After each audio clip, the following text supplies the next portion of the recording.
simmered seitan. So it's not as easy to make as steamed seitan, but it is excellent for frying up, cutting up fine and frying up and using on top of noodles, which we will do later on, and we'll put that on there too. So we'll just start with the ingredients. 2 cups of Vital Wheat gluten flour. Okay, 1/4 cup of nutritional yeast, and process it in your Ninja or whatever you've got. Make it into a powder. And then 2 tablespoons of all-purpose, or we just call it plain flour in this country. There we go. And 1 cup of cold water, but I put Marcel beef stock in there. About a teaspoon of beef stock into the cold water. 1/2 cup of soy sauce, my favourite, in the actual seitan. And then when we come to the pot of cold water, I'll put another 1/2 cup into the pot of cold water with another tablespoon of Marcel stock powder, because that's what you're going to simmer it in. From there, 1 tablespoon of tomato paste and 1 tablespoon of olive oil, any olive oil, a little bit of minced garlic. Whenever I'm told pressed garlic, I put some minced garlic in it. Just 1/8 of a teaspoon, or if you like more garlic, go the 1/4. Okay, this is what I like to put in it. Smoky paprika, and probably a level tablespoon I would put of that in there. It really helps giving it that smoky flavour. So there we go. That's what we need today. First, we're going to mix all our dry ingredients in the big bowl. So 2 cups of gluten flour.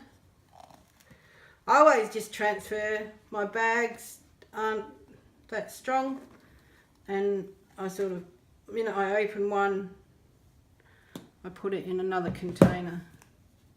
Just so it's not a good thing to have to clean up, which I've had to do before. It's very fine, gluten flour, if you've never dealt with it. And 1/4 cup of my powdered nutritional yeast. So that now looks like that. Love this stuff. I think every vegan loves this stuff. I haven't met a vegan who doesn't.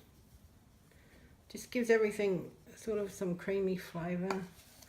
Now tipped, I won't need so much. Why? There we go, 1/4 cup. Just remember 1/4 cup. People are pedantic about their measurements. And 2 tablespoons of plain flour, which I don't bother to put in another container, because this container this bag gets used so often, and it's pretty durable. So then just stir all that up. Stir. Pop our tablespoon of paprika, smoky paprika, in here. Maybe a little bit less. What does that look like, a tablespoon? I'm not very good with measurements. Definitely not heaped over the top. And I don't think it will matter that much. And it does add some colour as well to it. Mind you, it always comes out very brownish, reddish looking. A bit like the centre of Australia, I think. Been caught in that mud before, and there'll be a big shower. It's the best thing ever. Everything's red. Okay, now we'll pop that to one side, and we'll get all our wet ingredients, except for the Marcel, the stock powder, which has to be put in here anyway. So the 1 cup of water, 1/2 cup of soy sauce. That's a lot. No wonder I have to buy this every week. There we go. That'll be enough. Now, so I'm going to put 1/2 cup also in the water. So the thing to really do would be just to hang on to that cup. Then you can throw it all in the water at once and you won't be losing any. Call me frugal, I don't care. So we'll start mixing this up. I'm trying not to get ahead of myself, but I'm trying to think of everything I need to tell you. So 1 tablespoon of olive oil. I must remember to tell you later on to really stir the pot before you put it in there. Little bit of garlic. Put more if you like it. I find garlic very overpowering, Minced garlic is very, very strong. There we go. Actually, I'm going to put the lid back on. I like it, but I don't like it to overpower the rest of my flavours in cooking. Let's face it, we go to a lot of trouble to add all these things, and we don't want it to be too strong. So 1 tablespoon of tomato paste. I've got the pizza sauce tomato paste here. Don't think it would make any difference. Really, there is too much flavour going on here for you to worry too much about that. We've always eaten this. It's often comes out differently from what I would like. And my children always still say, let's eat it anyway, because it's just it's got a nice flavour to it. So, put your teaspoon of stock in there. Is that everything, Sarah? Give that a good old mix. Can put a little bit of lemon juice, like half a tablespoon or something in there, or even a bit of lemon zest. I used to. I don't worry about it anymore. I don't know, someone will probably say, but that's important but I don't see it making any difference. So pour all that in there. Now everything should be mixed. Every little bit should be mixed. I'm going to mix this up. And then we're going to go for a certain consistency.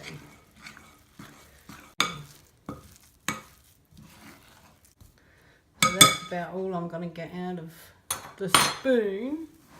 We're going to get our hands dirty. Everyone knows about gluten flour, I hope by now. It sticks to everything.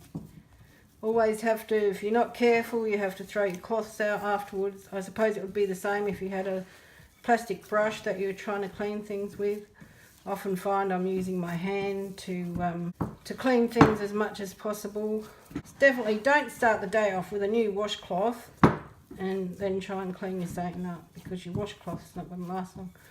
Well, look at this. This one turned out lovely. I don't always turn out like this. Sometimes I add a bit more water. Sometimes I add a bit more flour, depending on what's happened. So then we're going to give it... I never knead my Satan too much. Some people say to knead it for ages.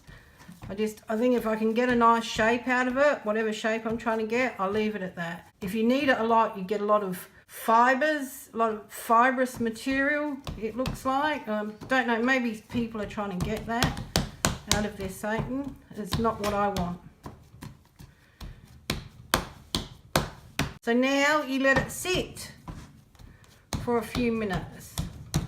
Now I've let that sit for a while, and you want to cut it into 6. I should probably tell you, so it's a log shape, guess. And it's about 9 inches long. Okay, that doesn't really matter. You don't want it too big, because these pieces will expand, and so you don't want anything too big. So cut it down the middle. Get your ruler out if you're not sure. You're really worried. I'm not that worried. We cut it up so fine afterwards. And then cut each side into 3. And that's come off. Don't do that now. Be good. Like I said, this tastes beautiful. It's unpredictable a lot of the time, I find. I even feel sometimes the gluten flours, as it ages, it doesn't do the same job. I don't know. Maybe I'm wrong. So then you want to get these pieces and sort of gently make them into disc shapes, I'd say. That would be, here, I'll give you some idea. Disc shapes. About 8 to 10 centimetres wide, you want them. So that's going to leave them probably 2 centimetres thick. Okay. And keep like this. Oh, good press. And they will get a lot bigger, which we'll show you later. Okay, so they're all good. So now you're going to get your cold pot of water. Cold. Put that much water in it and put it in the fridge. It helps set it. Otherwise some little bits might start coming off. So then we're going to get 1 teaspoon of stock in here. Maybe 2, put 2, depending on, you probably know what sort of stock and how strong it is. I mean, I use the fake beef stock, and the original recipes that I first followed, that I've changed to my liking now, uses vegetable stock. Now take your soy sauce and make sure that doesn't stick on the bottom. Okay, there's lots of instructions here. You really want to make sure that hasn't stuck. You're going to be very careful not to let these things stick to the bottom, your Seitan discs, to the bottom of your pan. You'll probably have to watch it until they float to the top, which can be annoying because you want to get it to a slow simmer. I always find as slow as possible on my gas stove, so I'll put it on the smallest ring on the lowest temperature once I've got it to a simmer. And I won't get it to a simmer fast either, that will take me a while. But until they rise or float to the top, you're going to be continually getting a very blunt knife or something blunt and making sure they're not sticking to the bottom. I have tried putting a plate in the bottom, didn't work, stuck to the plate. I mean, you can try all different things, I'm sure. That the thing about cooking, isn't it? Now, even once I've put them in, sticking my hand in, it does not feel nice. I'm glad it's not the middle of winter anymore. It does not feel good. Okay, there's one more thing.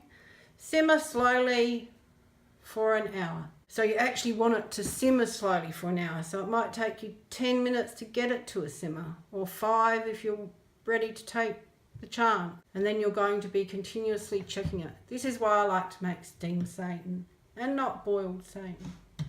But there you go. Eventually we cave and we make this one so we can have our noodle dish, which later on we'll add to this. So there we go. Get it to a simmer, just a simmer.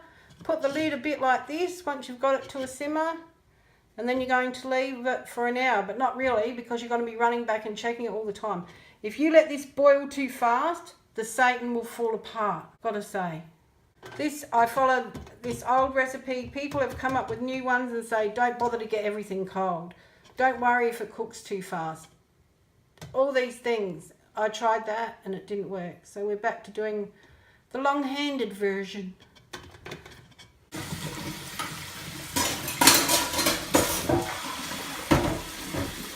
Like I said, I'm going to use the steak Seitan for an Asian recipe that's done by Isa, so it's an American Asian recipe. Please have an hour to go for a walk after you've eaten this. If you can get up from the table, don't eat too much.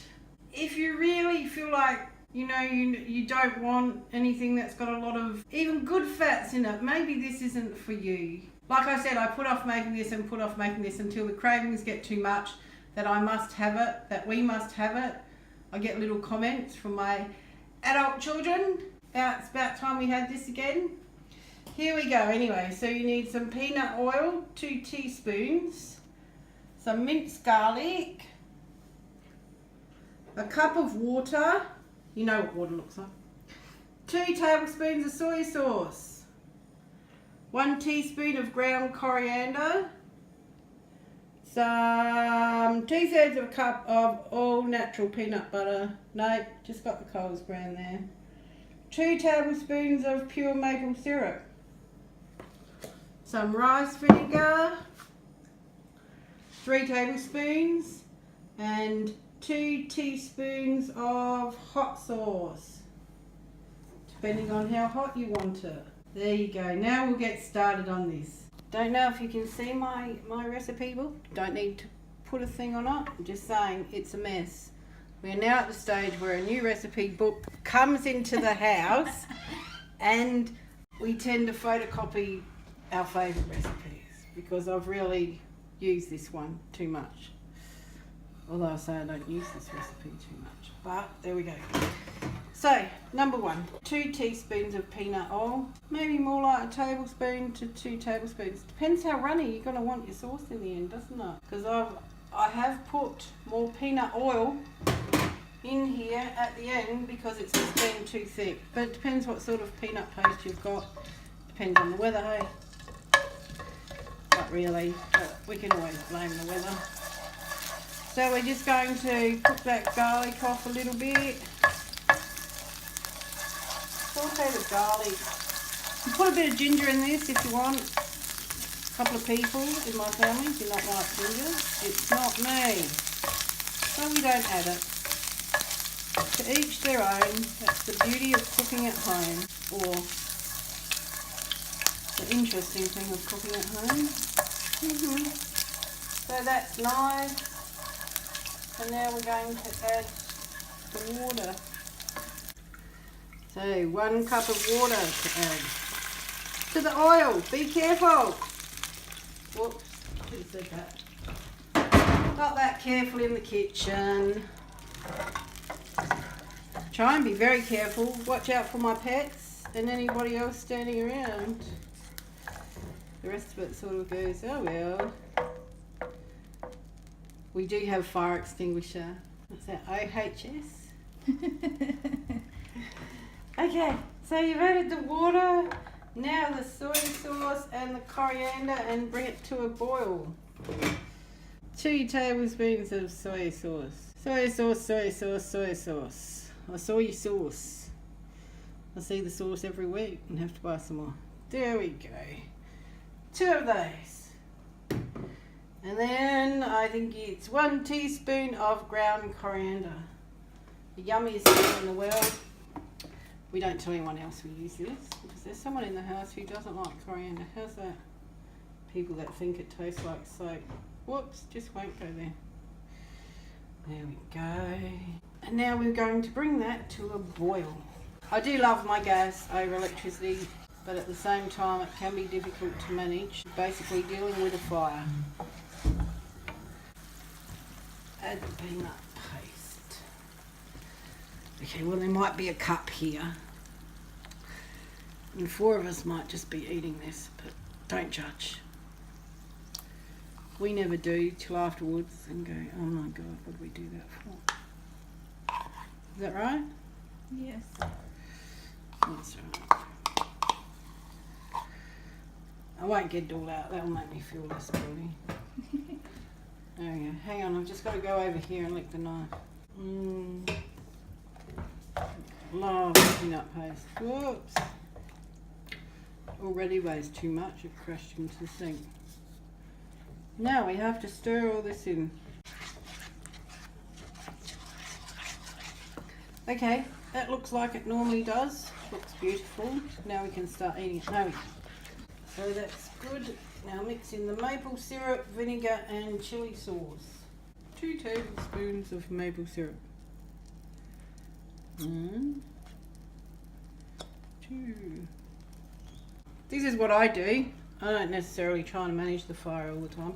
I just find it's quicker to take it off the ring. Let it calm down a little bit and then I'll put it back on in a minute.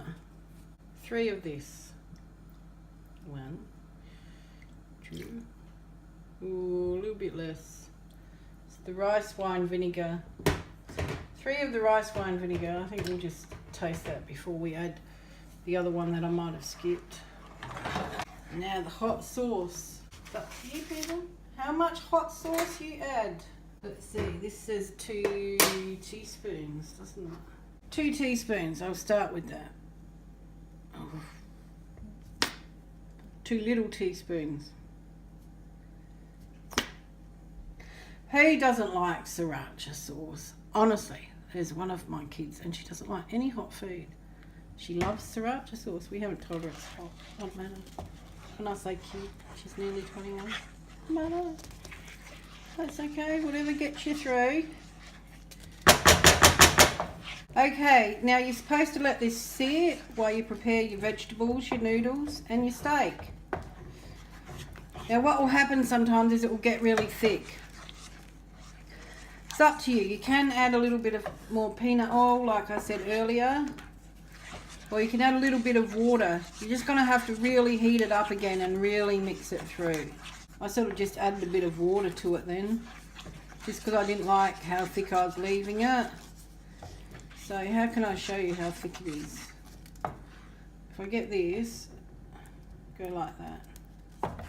See, that's how thick it is. It's sort of, you want it to be able to go over at least 4 people's noodles and their steak and their vegetables and, you know. Consistency of pouring custard, maybe? Yeah, probably. Just a bit like that. We'll see. Okay, there we go. Now I'll do the vegetables and the steak, and I'll show you a bit of the steak, cutting it up and then frying it. So, I should probably say this is cold udon noodles with peanut sauce and seitan. It's in Isa Chandra's book. Sarah put a reference up to it anyway. So, here are our salad vegetables. We haven't got the coriander out. It's okay. You know coriander. We'll show you later. Cilantro if you're American. The Yes. leafy stuff. So we're going to have matchstick capsicums, Or peppers. matchstick cucumbers, spring onions or scallions, and bean sprouts. Wash your bean sprouts, people. Wash them. And our peanut sauce is just luxuriously sitting over here. Now 2 bags of noodles, which I'm about to boil up. And you have these cold, so you cook them. Just follow the directions, whatever you've got. And then you have to put cold water over them. Make sure they're pretty cool before you dish it up. Okay, so we're up to this stage now. Sabbath, what's it? Okay, so my seitan's turned out differently again. I get all different sorts of seitan from this recipe. It did not puff up. It did not go dark like I said before. But you know what? I've tasted it and it tastes like it always does. That's all that counts to me. So this has been chilled in the fridge after getting to room temperature. It's been chilled in the fridge for about 2 hours. Just wait till it's cold. It's the best thing. And then I find it's better to cut it thin like this. You can cube it and use it in other things if you want. But it's nice like this. We want to put it on top of our noodles and pour peanut sauce over it. And this is good. I'll probably cut it a little bit thicker when I turn it into a stew. And the broth I use for the stew broth. So often in winter we'll make this into a big broth, wholesome broth with all vegetables through it. And then we'll get the broth from this and put it in there and just thicken it a little bit if you want to with corn flour or whatever you'd usually thicken your stews with. I make it a little bit thicker. I don't tend to use this too thick because it can end up a little bit chewy. Okay, and I'll just cut all this up now, and then I'll fry it in a fry pan, and then we'll bring it all together. I'm waiting for our noodles to cook and drain, and we'll make them cold. It's fairly hot here today. This tends to be one of the first dishes I'll make when the weather starts to warm up. As you can see, it's got a nice brown colour. Some of it's crumbing a bit. Doesn't often happen. I don't know. I really can't say why this one ended up with a bit of crumbly on the outside. Really doesn't matter to us. Just tastes delicious. Here's another thing you can do. So if you don't want to use too much oil, you can always just get a bit of the broth and pour it on there. It'll really give it a good old sizzle. I'll put some peanut oil in there to begin with, so that definitely helps. And cook it in 2 batches, probably.